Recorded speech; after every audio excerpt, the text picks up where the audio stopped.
So good morning, dear brothers and sisters. We continue our session today with the part 2 of the power of not reacting. So just doing a review of the certain points that we covered last time. We will just do a little review and then we will continue with our points, the remaining points today. Last time we saw that whenever we experience negative emotion, there is a chemical rundown that happens in our brain. There are certain chemicals that whenever we experience negative emotions, there are certain chemicals that start rushing down in our brain. And these chemicals, they are like motivating us. They are telling us to react extremely. We start feeling like an extreme kind of an anger, an extreme kind of an anxiety because of this chemical. Sometimes we wonder why I'm feeling it so intensely, why I'm experiencing this extreme emotions. And sometimes we become impulsive. We just want to do it now. We just don't want to wait. We just want to say it now. And now only we just want to say it. We just want to do it now. So if we really want to control our emotions, then we must allow the rush of chemicals to disappear before we take action. These chemicals will also, as they come, they will also disappear, but we must allow for them to disappear. That's why the scripture often tells us, often you will find this phrase in scripture, like Proverbs chapter 14, verse 29. It says, whoever is slow to anger. So it's not saying whoever does not get angry. It says the person is slow. What does this scripture means? The person is very quick in feeling angry, very fast in feeling angry. So they get angry very fast, but they are slow. They become very slow in getting angry. So you see, sometimes you and I can be a person that we get angry very fast. No problem. But we should become slow in expressing it. We must never speak when this rush of chemical is taking place in our brain. We should never speak. In fact, we should be slow in expressing our anger. So the scripture doesn't say that the person who does not get angry. In fact, the scripture is not against the emotion of anger. It's against the emotion of uncontrolled anger and destructive anger, where we do destructive things which we later regret in our anger. So when we are slow to anger, what happens? This allows the chemical in our brains to slow down so that we can see the situation clearly. Okay. This sometimes looks, now as we are hearing this, we may say, oh, it is so simple, but yet it is very complicated. But if we do this, this will save me from getting impulsive, and it will also save me from regretting later. That later I may regret, why did I say that? I shouldn't have said that. I shouldn't have done that. I shouldn't have spoken things like that. The second thing we saw last time was the second way we start, which will help us not to react, is finding our roots. What does it mean, finding our roots?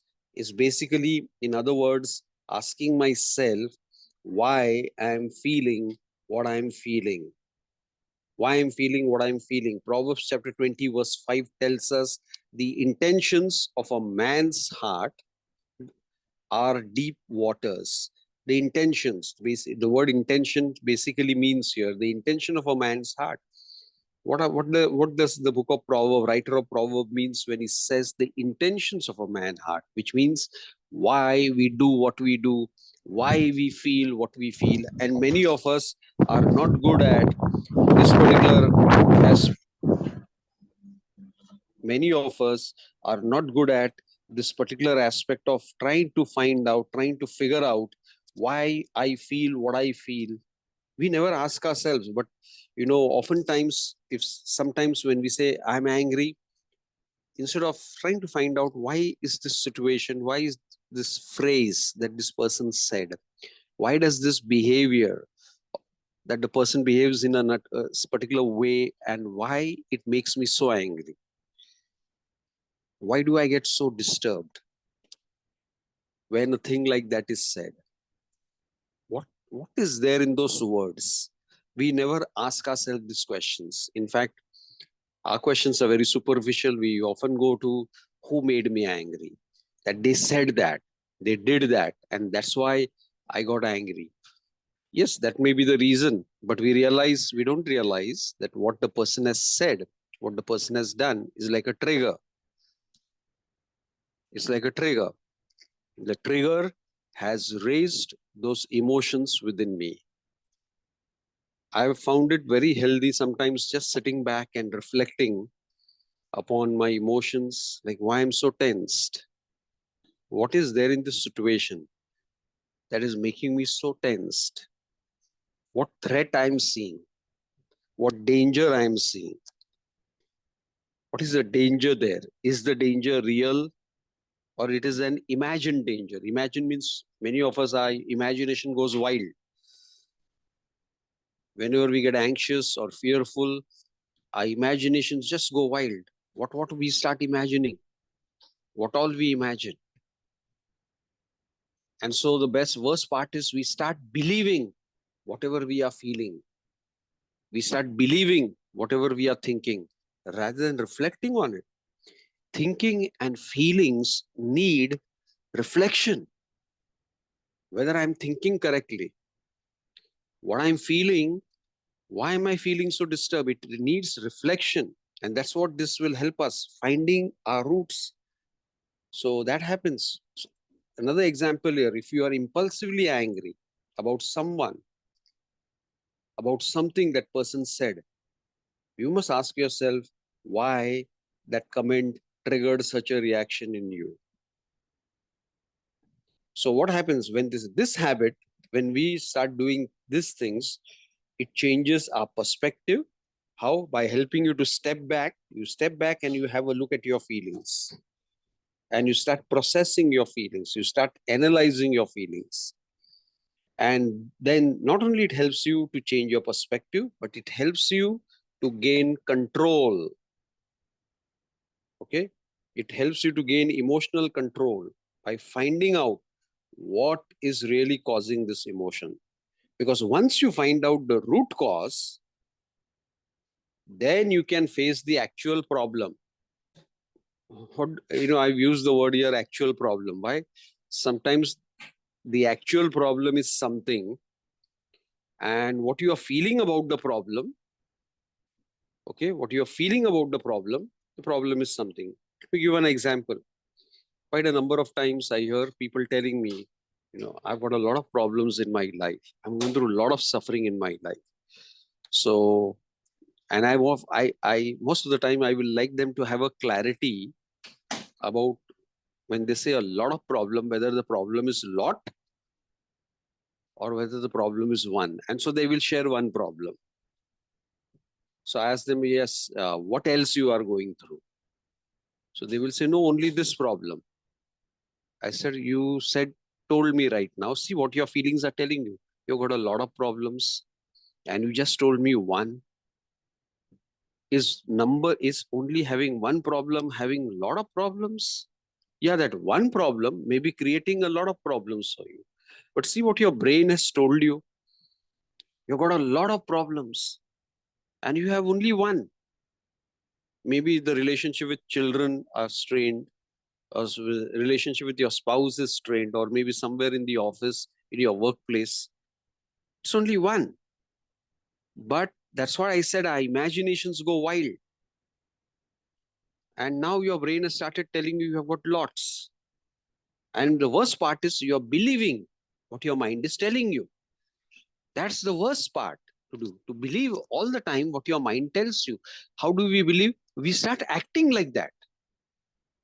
We start living like that. That's a big mistake we make. I also go through sometimes one situation I have, and my brain often tells me, you have a lot of problem. But when I reflect on it, I say, no, sorry, I've got only one. In fact, there are many other things that are going well in my life. They're going right in my life. And so I've got only one problem. It helps me to understand that there is only one thing that is going wrong. It's okay that one thing goes wrong. in life. But see how the mind is telling us, I'm going through a lot of suffering, I'm going through a lot of problem, when actually there is only one situation taking. So it's always better to step back and reflect and look at ourselves. Next time you are feeling it, angry intensively, there are intense emotions of anger, frustration, disappointment, anxiety, fear that you are experiencing. Just ask yourself why you are feeling these emotions intensely. What is the danger? What is the threat? Okay. What someone said those words to you. What is there in those words that it is hurting you so deeply? How are you understanding those words? Oftentimes I've realized more than what the other person has said, more than that, yes, what the other person has said, that has caused me pain. Right, true. But my understanding, how I am understanding what the other person has said, how I'm understanding what the other person has done, that understanding is hurting me more than what the person has said. It's true. That's why the book of Proverbs is right. We need to learn to reflect the intentions of our heart. If you really want deep spirituality, it's nice to experience the intensity of art. Even sometimes when you feel jealous and insecure, please don't feel ashamed of yourself. Don't start condemning yourself. Have a look at why that jealousy. Why are you feeling that? Why you are experiencing that jealousy? What blessing that other person has, which you are desiring? What is there in that blessing? What is there in that blessing that the other person has got, which you feel that if you had what the other person had, your life would have been better? Argue with your mind. Yeah, really, life becomes better by having, or life becomes better by what I'm becoming? What kind of a person I'm becoming? So it's always a good habit to reflect. Now, in the year, I often share in my testimony in the year 1991 and 92, somewhere, maybe before that, I think so it was before that, where my prayer group leader had sent me for 2 years of counseling because I was struggling with depression. I will get depressed very fast and I will remain long in that depression. And I remember she telling me, with this, you can't survive in the world. You can't survive like that being a touchy person in the world. You're getting hurt by anything anyone says to you. You get depressed so fast and you remain in your depression so long. Today, your parents are there to take care of you. Tomorrow, if they are not there, how will you take care of yourself? This is not the way. You have to build yourself up. So I will often give, the people say like this and people do like this. How can you be happy? He says, this you will always have in the world. Jesus said that in this world you will have trials and tribulations. John chapter 16. In this world you will have trials and tribulations. But now, then he says, but be of good cheer. This should not trouble you. And then I was put onto a priest who was also a kind of a counselor, not the counselors that we have today who will pray over us and tell us everything will be fine. But he started specifically teaching me how to deal with my emotions. And I remember he taught me only two things, which I often say. He taught me how to handle problems in life, and he taught me how to handle my feelings. And in that process, in that point of handling my feelings, he taught me how to understand why I feel what I feel. And what a blessing it was. What a blessing it was. So it's always, this is where the book of Proverbs says, the man, the intentions of a man's heart are like deep waters, but a man of understanding or a woman of understanding draws them out. Now let's start with the third point. The third point that will help us to not react, but respond is finding out the sources of resentment in our lives. What do I mean by that? I will explain. Sources of resentment in our life. Many of us have a bad habit of dwelling on our anger or resentment. What do I mean?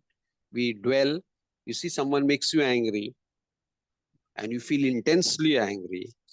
Actually, you should start reflecting on that. So rather than reflecting on why and understanding yourself, why you are feeling so angry and helping yourself to move out of that situation, what we do is we keep on dwelling what the person said, what the person did, and we are dwelling. Afternoon has gone, morning that situation happened. And some of us are very good at meditation. You find it difficult to meditate on the word of God. What is dwelling? Dwelling is meditation. But if someone has said a negative thing to you, someone has said something that is very hurting, which there is nothing called very hurting. Our mind only makes it very hurting. What other people say to us is painful. Why does something that is painful becomes very hurting?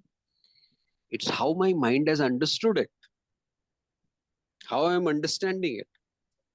So rather than helping myself, I keep on dwelling and says, they said that, they do that. Why do they say that? They always say that, they always do that. And we start dwelling on our anger and our resentment. An example, when you have an argument with someone close to you, okay, the truth is you both of the parties have walked away feeling hurt and resentful. Both are hurt and like sometimes you may have an argument with your spouse, and the truth is actually both of you are hurt. The truth is both of you are resentful. But what do we feel? We feel only I am hurt, or perhaps I am hurt more. What the other person has hurt is nothing. I am hurt more. We often think, oh, I am more hurt. Like the truth may be, sometimes the truth is the other person is more hurt than you. Then what happens? Then we keep dwelling on the anger and allowing that anger to grow more. Rather than understanding, we keep dwelling on it. After some time, you will find the issue on which you got angry, you have forgotten the issue. Now the person has become an issue. The person with whom you are angry, only that person is in your mind. What was the point in that argument that led to that anger? That point you have forgotten. Now you are not angry over the issue. By evening, you are angry with your spouse now. In fact, the issue is gone and the spouse has become the issue. So let's remember, the longer I take to resolve those feelings, the harder it will become for those feelings to go away. The book of Job, chapter 5, verse 2.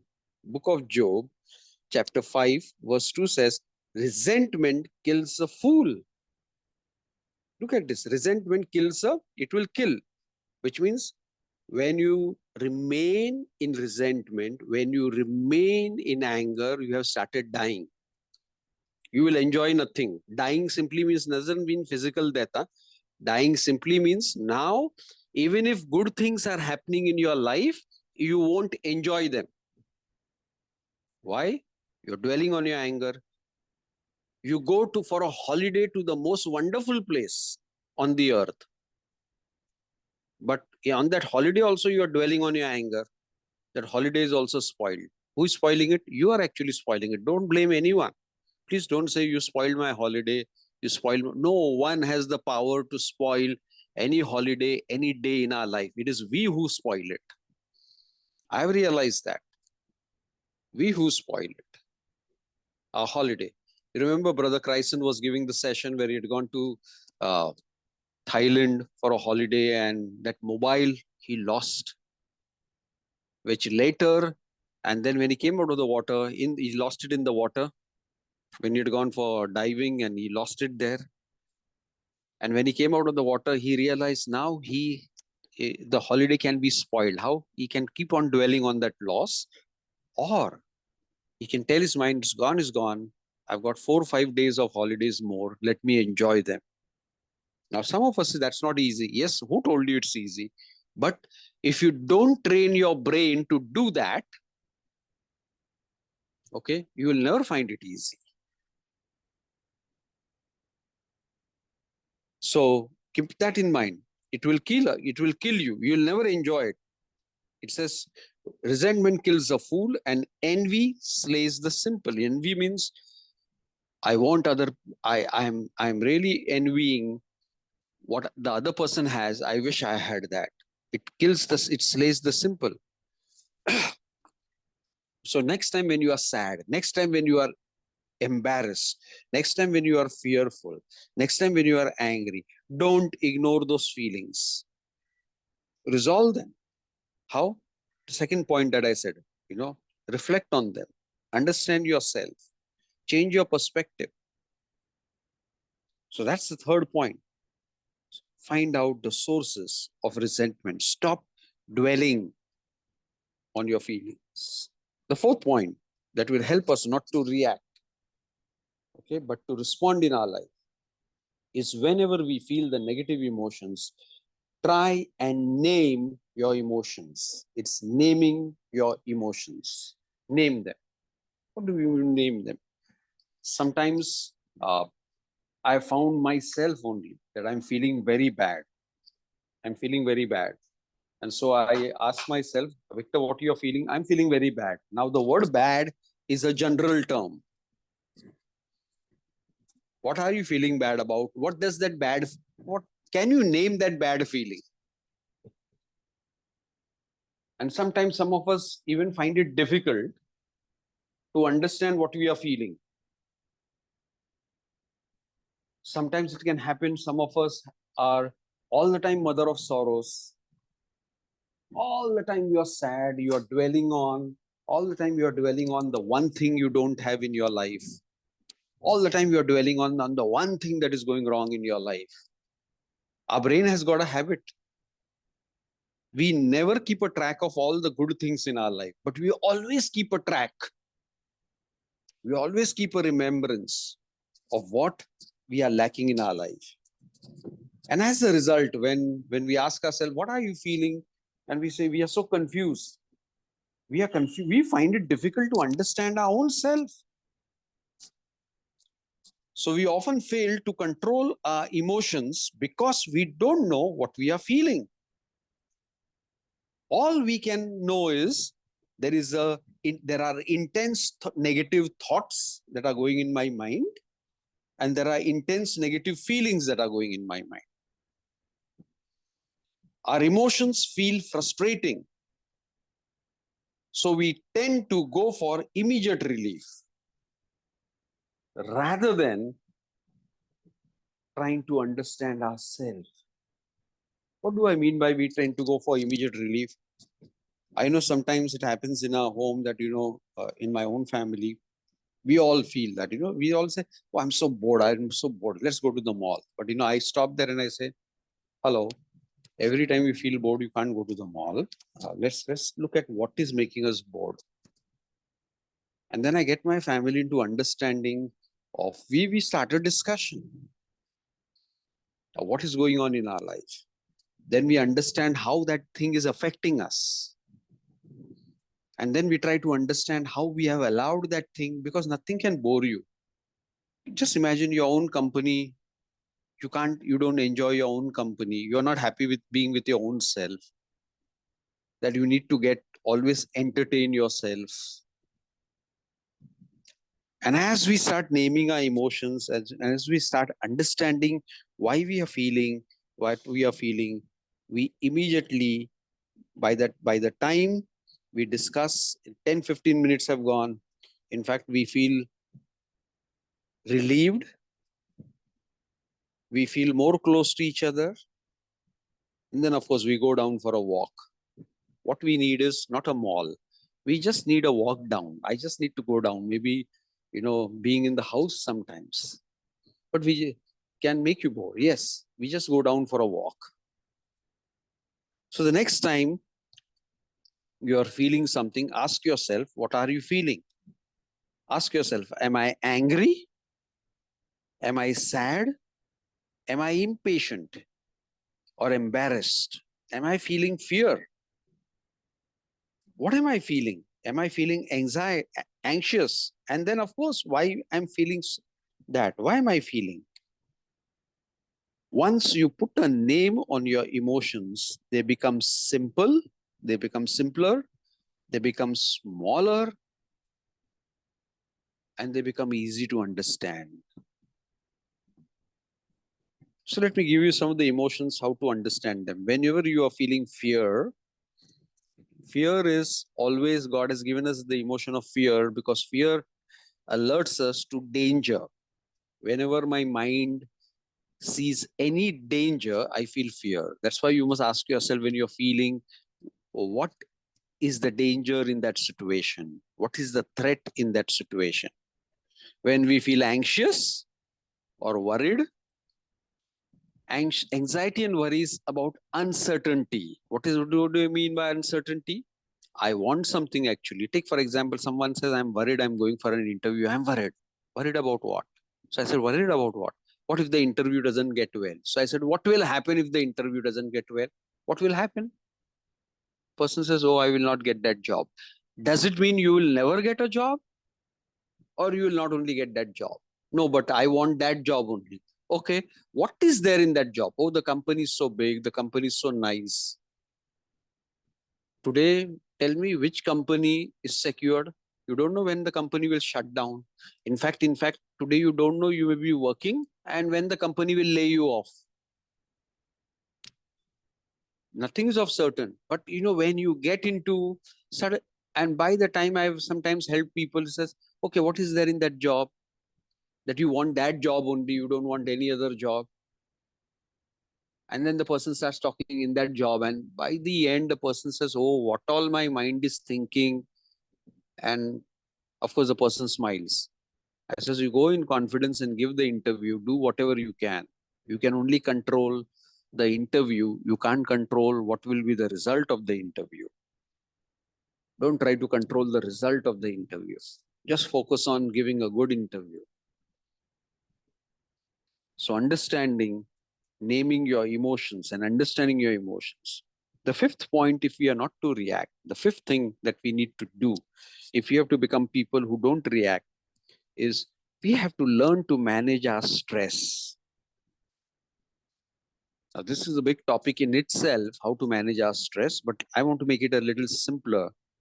What does it mean managing our stress? Sometimes, we are going through times of stress. Maybe there is stress. Stress is also another imaginary response, okay, which our mind tells us.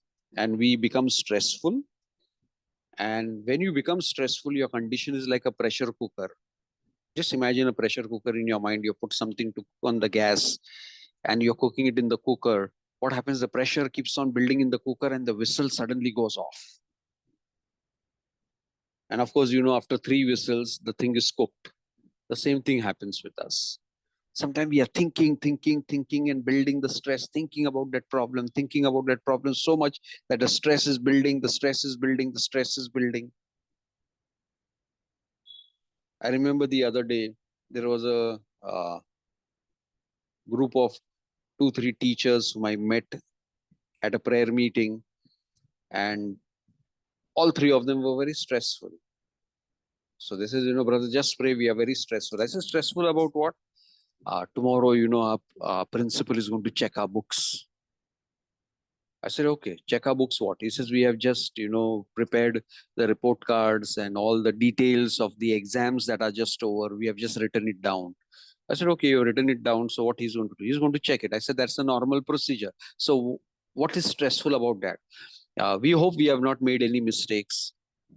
I said, no hoping. Have you checked your book again? Have you gone through your book again to see that whether you have made a mistake or not? And even if there is a mistake, what will happen? No, he will then come and fire us. I said, you are afraid of firing? What will happen if he fires? Oh, we will feel bad. Okay. What will be there so much in that firing that you will feel bad? I know none of us like to hear firing. But sometimes we don't ask ourselves, what is there in that firing that can make me feel so bad? We have made ourselves so touchy that we are afraid. The best part was, yesterday they messaged me. The principal was quiet while checking all the books.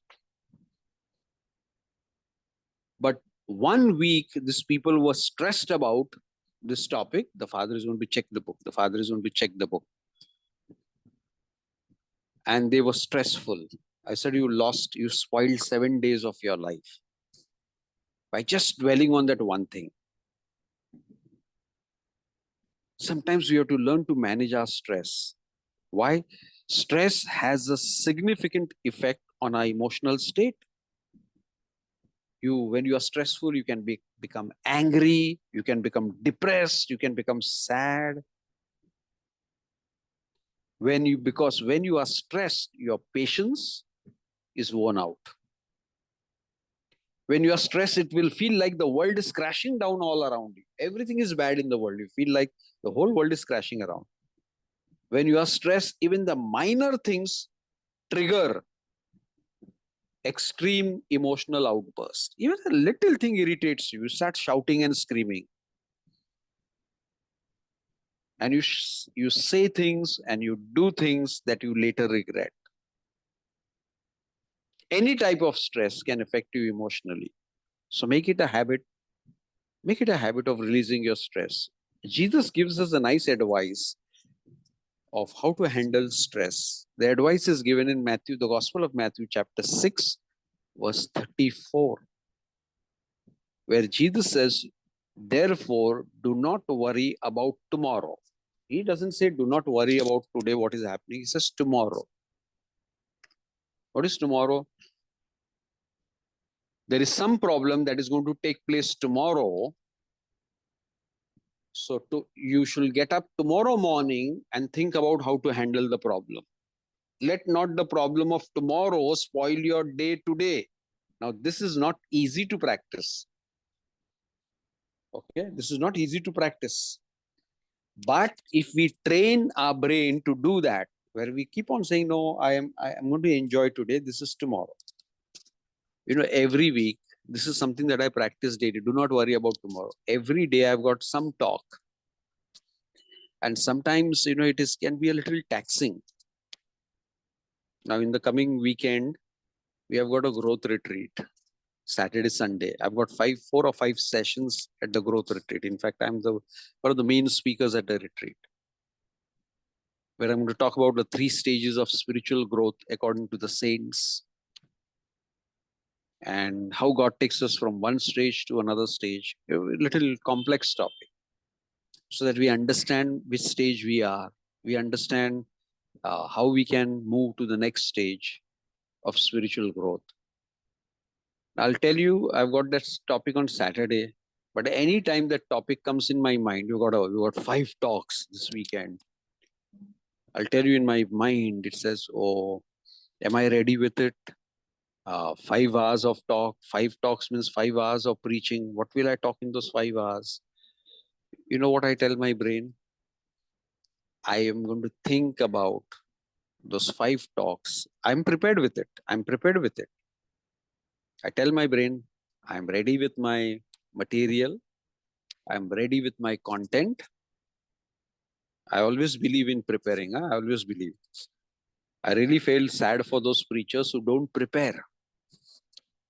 That's why there is no depth in their teaching. They just believe they have to come there and talk. I feel every one of us can talk. Not every one of us can teach. They are 2 different things. Sometimes that's why, whether it was a teaching or whether it was a talk. So the person was talking, and all that talk is giving advice, no explanation of this Bible verses. So I believe in preparing.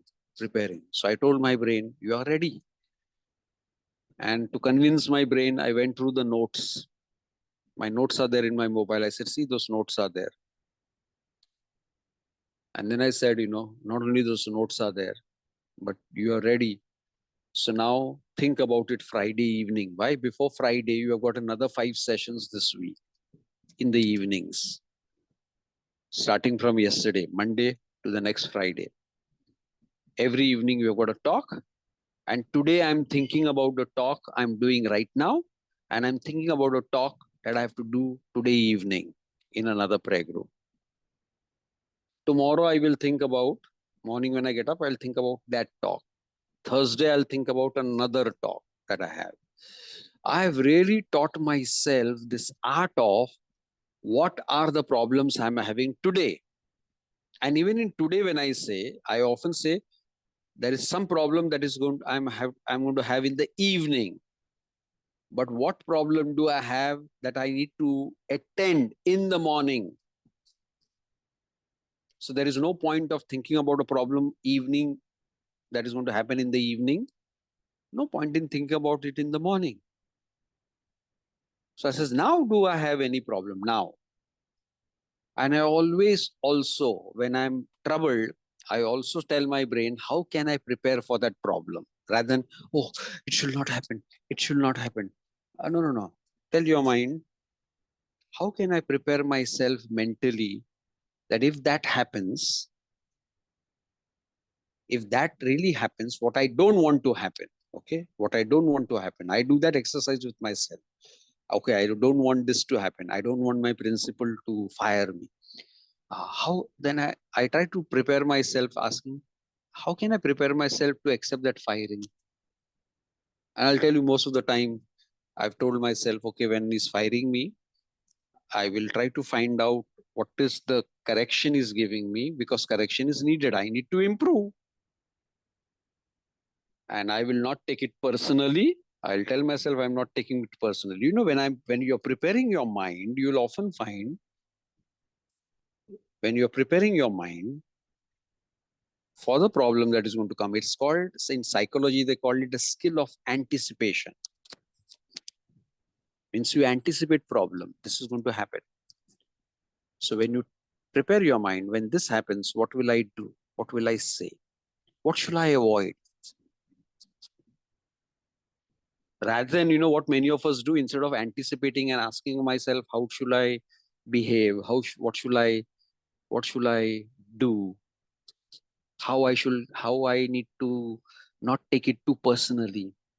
Rather than saying that, we say, oh, if that person says that, I'll say this. And, you know, if this should not happen, it's called, it's called catastrophic thinking in psychology. What is catastrophic thinking? The catastrophe, there is a problem that is going to happen, and you have already made the problem a tragedy in your brain. So let's learn how to manage our stress. Jesus says, therefore, do not worry about tomorrow, for tomorrow will worry about itself. Each day has enough trouble of its own. Jesus is saying that today's trouble is only much. Who knows, tonight you will go to sleep and you won't get up tomorrow morning. You will be with me. So what was the point of worrying about that? Focus on sorting out today's problem. Get involved in stress. And sometimes to manage stress, we have to be practical enough also. What are sometimes some of the things I do when I'm stressful? Along with prayer. Yes, I pray when I'm stressful. Yes, I prepare for the problem, but there are some other things, I call them the stress relieving activities. You know, there are some people who find writing is a very good form of releasing stress. They just like to write in the diary what they are feeling. There are some people who like to meditate. They go on meditation, meditating on the word of God, scripture, what God has said, rather than what the problem is going to say. Or sometimes, you know, I remember my son does that. He often goes to the gym for exercise. He says, Dad, I'm just a little stressful. I'm going to the gym. And he goes and he says, you know, I just channel my stress. I just keep lifting up heavy weights. He's so thin, but today, the other day, he was telling me he was just lifting up 30 kg dumbbells. 230 kgs. One and 130 kg, they are huge. But he has channeled his stress and see the level of physical strength he has developed, channeling the stress properly. And he says, after the exercise, you know, when you are doing exercise, the stress has just moved. Stress releasing activity.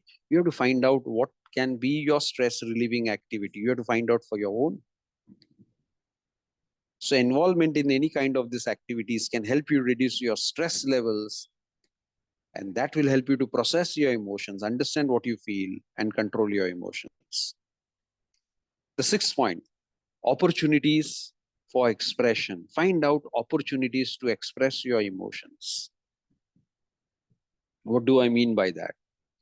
Many people lose control of their emotions because they don't allow themselves to express how they feel. I don't, I just a little word of caution here. Express where? Maybe not to the person with whom you are arguing. Sometimes you can tell that person later. But perhaps sometimes you come from the office. Take, for example, you have had a bad day at your office. You can come home. And as your spouse has offered you a cup of coffee, cup of tea, while having that, you can just start talking about what happened and how it is affecting you. We sometimes suppress our emotions. We keep everything in the heart. We feel there is no point in telling someone. Yes, sometimes we may have someone in our lives who's not listening, but we can always find someone to whom we can talk. I have 2, 3 people in my life. In fact, all 3 are in my family only. My children, to my daughter, my son, my wife. Sometimes I'm just talking to them and they are listening. And sometimes they are just talking and I'm listening. And we give freedom of expression. We don't try to judge. And when you are listening someone who's pouring out their stress, please listen without judgment. Don't take a role of the judge. First, just listen with empathy. Sometimes suppressing our emotion, we suppress our emotion and act as if everything is fine. Everything is fine. Until one day, we lose control and we explode. Have you seen people who are all quiet and silent, suddenly they explode and you wonder what went wrong? What happens? This is when the extreme emotions do most of the damage to you. This is where all your emotions will do damage to you and to the people who are close to you. So for your own sake, please do this for your sake. Don't let your emotions fester in the back of your mind. Don't keep on dwelling on that. Try to write it in a journal. Try to talk to someone. Or sit and speak to a counselor who will help you to understand your emotions. Sometimes, we just try to talk to a counselor just because we want a solution. What can I do? What can I do? Some problems are so complicated, and if you have a counselor who's all spiritual, they will tell you, don't worry, God will solve this. But there are sometimes God won't solve this because he wants you to grow. He really wants you to grow stronger because you are very weak in that area. And he wants you to develop your spiritual, emotional strength in that area. So he will allow that problem. Because problems are like weight. Muscles are built, the more weights you pick, the more the muscle is built. In the same way, problems are like weight. Your mental, emotional strength is developed when you learn to persevere and handle problems well. So speak to a counselor, make expression a part of your daily routine. Learn to express your feelings. The 7th point, learn to channelize your feelings. I've already shared on this. What do I mean by channelizing your feelings? Have hobbies in your life. I do not know whether, some of us are so spiritual that we don't have any hobbies. We don't have any recreation activities. What do I mean by that? Now, if you ask me what is your hobby, my hobby is reading. Reading is my hobby. Whenever I want to get refreshed, I will just go on the YouTube, listen to some talk for 5-10 minutes, motivational one. Or I will just go to my mobile and I have a Kindle app there, open a book and read. Every day, before going to sleep at night for half an hour, I will watch a program. Either I watch only 2 things. I always watch a suspenseful movie. I love watching suspenseful movies, and South movies are excellent in that. Sometimes I'm watching a Malayalam movie and I don't know anything about, I don't it's like the movie is in tongues. I'm only the caption. I put the captions on, and they put the captions are explaining in in English, what the person is saying. Quite a number of Malayalam movies I've watched and try to read the captions because they're very interesting, and I love to watch that. Either a suspenseful movie or a comedy. But I won't watch the movie full. I will watch today half an hour. Tomorrow I'll continue with the other half an hour. Not hours, because that's an addiction. Why I watch? Because it refreshes my mind. It refreshes my mind. Another way I channelize my feeling is going to the gym every day. And if I'm very stressful about a talk or certain problems that I have to face, I just go and hit the gym. Yes, prayer is one of the important aspects. But some of you, if you're really honest, even after praying, you are worried. And you have to find out activities that can occupy your mind. There are sometimes. Let me give you an example. It was in the year 2019 where I was put in charge of a national program. There was a national program happening in Bombay, one full day of intercession, and the cardinal was coming. It was in the cathedral of Mumbai. And the cardinal was going to be present for the full day for the program. He was going to inaugurate the program, and he was going to be present for the full day of the program. Those who are from Bombay, and if you remember the intercession happening in 2019 that happened all over the country, it started in Bombay. And I was put in charge of the program because I was in the service team. And my mind kept on telling, tomorrow the cardinal is coming, how you're going to introduce him and how you're going to talk and how you're in charge of the whole program from 9 to 5. And the people from there are few leaders who are going to come from the country, how you're going to take care of them. It was all put on me. And I'll tell you, I knew myself, and I was trying not to get stressful. But this is like one time it happens. Huh? There is something you are trying to do and it's not happening. I knew no matter what I try, I know myself very well. I said, tonight I'll not get sleep. I won't get sleep tonight. Tomorrow after the program, I'll get a long sleep. So I know myself very well. Like 1-2 problems, if they are happening, night, and the problem is next day. Huh? The problem is not next month. It's the next day problem. So this has happened 2-3 times in my life of 50 years plus that I'm lived. 2-3 times. What did I do? At 9 o'clock, I'm telling my family, you see, tonight I'm not going to get sleep because of the program tomorrow. I prayed also about it.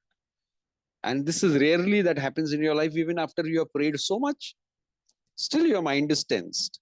So what did I do? I told my wife, and my kids, you see, tonight I'm not going to get sleep. I want to go and watch a movie in the mall, and the last movie, which is at 11:15 in the night. Because anyway, I'm not going to get sleep. So my family was very happy. He said, but tomorrow you got a program, you have to get up at 5 o'clock. I said, I'll tell you, I'll be awake at 5 o'clock also tomorrow. So they said, yeah. And I remember going there and watch which movie I watched. I watched the movie called The Meg. It was like some big shark movie, The Meg. It was for 2 hours plus, but those 3 hours, next 3 hours, my mind was so occupied in watching the movie. I could concentrate on the movie fully. Though in between, my mind was getting diverted. Oh, cardinal is coming. Tomorrow the cardinal is, how are you going to? But most of the time I knew I had occupied my mind. I decided to keep my mind busy. That helped me. And of course, the next day things went well. And after I came back home, the way I slept, almost, I think so, maybe 12, 13 hours of rest I must have taken. So I have always have activities in my mind that when I am very stressful, what are some of the activities I want to do? Some of you who like music, please hear music or play music. Channelize. Channelize. Some of you may say, I pray and I feel nice. Praise God. Sit hours for prayer and please feel nice. But don't tell everyone that you should pray when you feel. Because there are going to be people yet like me, even after praying. Yes, I'm trusting God. There is nothing called trusting. I'm trusting God.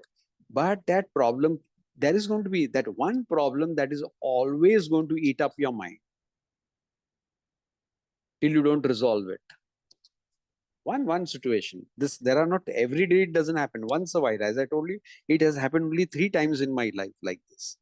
What will I do at that time? You must know yourself. What are the activities you will do? As a youngster, when I knew, there was one problem that happened with me when I was a youngster. I went and I was playing cricket the whole day. By the time in the evening, I was so tired. It was an exam I had to appear. After 2 days, I got so tired that I slept the next many hours. I was sleeping, and I was able to handle that stress. So please find out activities, channel your feelings, channel. When you are very upset and angry, one of the best things to do is we just go and lift up weights, join the gym, channelize your anger, channelize your feelings. The last thing that I would like to share, and I end up with this, is called, I call it being a person of empathy. What do I mean by being a person of empathy? When you are angry with someone, please listen to this. When you are angry with someone, when you are upset with someone, just try to think about the situation from their point of view.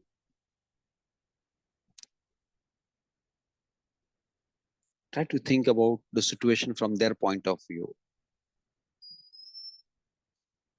You may feel that you have been wronged. Let me tell you, the other person also feels the same way. In fact, they might be in a challenging position, or they might be struggling. The other person I'm talking about may be struggling to understand why they feel what they feel. They are not as perhaps mentally active as you. When we practice empathy, trying to understand the other person's point of view, it can neutralize extreme emotions. Sometimes someone in your family has said something that has been very hurting to you. And you try to get into a situation and you try to empathize, saying, oh, the person has really got a stressful time at work. Maybe going through a lot of pressure at work. And because of that pressure, this person said that. You just try to understand. Or my children are going through exams. And it's tough to have an exam. And in that stress and pressure, they perhaps back answered. All these things happen. You see, the moment you try to understand the situation from the other person's point of view, the intensity of the emotions reduces. This is a great habit. This habit, the habit of empathy, is a great habit if you want to become a person who is emotionally intelligent. Great habit. Practicing empathy challenges you. And if you're practicing empathy, trying to understand the problem from the other person's point of view, okay, practicing empathy, it will challenge you to reflect on your own feelings. It will help you to reflect, to understand why you're feeling what you're feeling. And it will help you to approach every situation with a calm mind, with a collective mind. Wow, what a thing, calm and collective mind. And I found this sometimes, give the person the benefit of the doubt. It's always better. Give the person, don't become over critical, over judgmental. Everyone is going. There is a famous saying we must have heard, na? People who are hurting, they will hurt other people. So sometimes it's also nice to reflect on what hurts they may be going through. Okay. What hurts the people must be going through. If we apply some of these things that we have learned into our daily lives,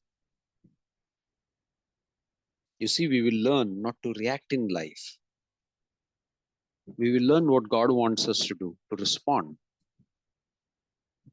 We can only respond if in that situation, by doing all these things that I've mentioned, we keep our mind calm and we keep our mind collective.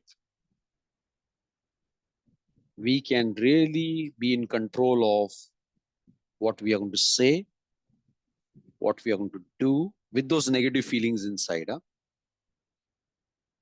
We'll be in control of what we are saying, what we are doing, and we become proactive in solving problems of our life. Let's bow our heads and pray and ask the Lord for the grace. The grace that we will become people who will learn to respond, not react. Brothers and sisters, I will like you. This is one of the talks that is not to be heard only. This is one of the talks that you need to start applying today. In fact, every day of your life. The more you keep doing this, the more stronger you become. Just note that knowing all these points won't help you. And when you do them, you will struggle initially. You will struggle initially, but keep doing, keep doing. It's like keep lifting up those weights. Muscle will build. Keep lifting up. One day it doesn't happen. But keep exercising. Keep lifting those weights. You will become emotionally strong. Lord, we praise you and thank you for this morning. We praise you and thank you for what you have spoken to us this morning. So important area, Lord, of our emotions and feelings, that you want us to learn how to respond to our problems, not to react. We ask you, Lord, for your grace and for your wisdom, that all that we have learned in this session, may we not waste any time. But right now, Lord, without wasting any time, may we start practicing this. It's only practice. And sometimes right practice that can make us perfect. And this is one area, Lord, you want us to build ourselves, make ourselves strong, the area of our emotions. Because so many times we feel ashamed of, why am I feeling like this? And why am I going through this? I pray so much. We don't understand, Lord, that we are emotional beings, and we need to learn to process our emotions. We need to learn to understand why we feel what we feel.